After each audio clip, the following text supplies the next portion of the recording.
Hello tout le monde, c'est Victor de Ben & Vic. Aujourd'hui, on se retrouve pour notre première vidéo de notre série dédiée à l'entrepreneuriat. Vidéo dans laquelle on va aborder les 3 erreurs qu'on a commises lorsqu'on a débuté l'entrepreneuriat. On partage notre expérience pour éviter que toi aussi tu commettes ces mêmes erreurs et que tu perdes du temps.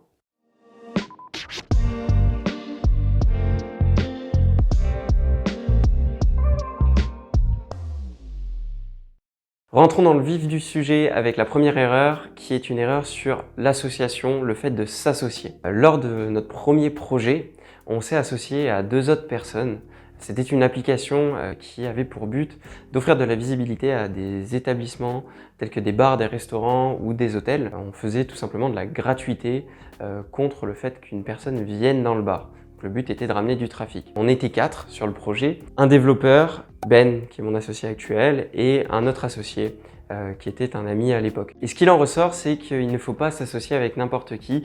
Notre projet avait pris de l'ampleur, on avait sorti une application en ligne qui avait regroupé 40 000 personnes sur la région bordelaise en 3 mois, donc ce qui était une très bonne performance. Notre but était tout simplement d'aller lever des fonds, chose qu'on n'a pas pu faire parce qu'on ne s'est pas entendu avec les autres associés. Le développeur, ça collait pas et on n'avait pas fait signer de papier. Donc un autre point surtout, c'est faire signer des papiers lorsque tu commences à entreprendre quelque chose avec quelqu'un, il faut que tout soit écrit. Il y a une phrase qui représente bien l'entrepreneuriat, c'est les écrits restent, les paroles s'envolent. Vraiment dans tous tes projets, conserve cette phrase en tête et fais écrire le maximum de choses. Et notre troisième associé, on ne s'est pas du tout entendu avec non plus, ce qui fait qu'on a mis à terme le projet et qu'on a arrêté tout simplement notre application parce qu'on ne s'entendait plus avec l'équipe. Et forcément, quand on est associé, c'est beaucoup plus compliqué de se séparer, il y a beaucoup de paperasse, il y a de l'argent à sortir pour récupérer les parts des personnes qui s'en vont. Donc on a préféré changer de projet et faire autre chose. Donc si je peux te donner un conseil, c'est tout simplement de bien choisir ton associé.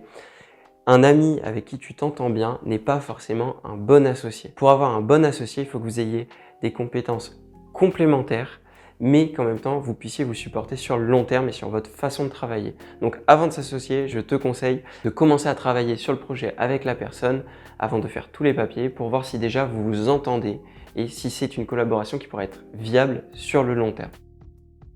L'erreur numéro 2 que tu puisses commettre, c'est de lowball. Lowball, c'est-à-dire que tu factures ta prestation moins cher que ce qu'elle vaut en réalité. C'est aussi ce qu'on appelle le syndrome de l'imposteur. Quand tu débutes, tu n'auras pas confiance en tes compétences, en ta capacité à facturer, donc tu vas commencer à vendre tes services moins cher. C'est normal, tous les entrepreneurs passent par là, mais il faut te dire que si tu entreprends et que tu as des clients, c'est que tu as des compétences qui sont recherchées, qui sont rares, même certainement très rares, donc il ne faut pas hésiter à facturer. Si tu veux un conseil pour trouver ton niveau de facturation, tu peux aller sur des plateformes comme Malte, Fiverr, 5euros.com, etc. Regardez un peu les taux journaliers qui sont effectués, te dire combien est-ce que moi je vaux. Tu auras tendance à lowball, donc à sous-estimer ta valeur. Dans ce cas-là, ajoute une marge d'erreur de 15% et tu testes avec un client. Tu fais ton devis et tu vois si ça passe ou non.